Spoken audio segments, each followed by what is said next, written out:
Hey YouTube. So here we are with another video on my 1998 Oldsmobile Regency. I'm starting to see a pattern here.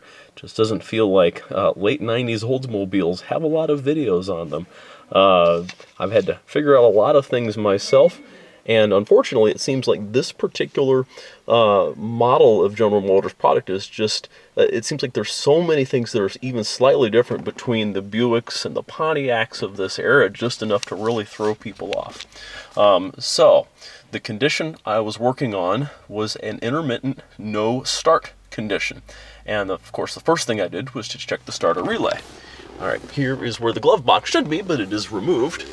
And right down here is where the relay block is for this vehicle. It's underneath or behind the glove box. I think there's a plastic panel that you have to remove that's also been removed. You can probably get up there from there, but the starter relay, if you count from the bottom, that black, come on, let's focus.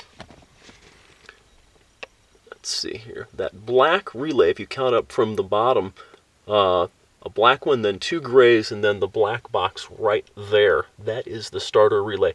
And you can hear it if it's still working. It'll click when you roll the ignition switch. But mine wasn't starting. And what I found out essentially is I removed it and traded it around with the one on the bottom, which is also an exact same kind, and my no starting condition wasn't going away. But I decided to try it a couple more times just because it seems like relays get a little wonky sometimes.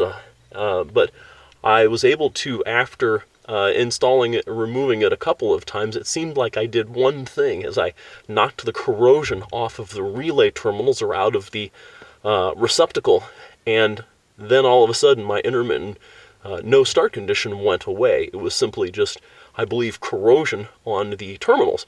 If it ends up not being that, at least I have a something that I've diagnosed and checked off the list. Anyhow, YouTube, have a great day, and hope that somebody found this useful.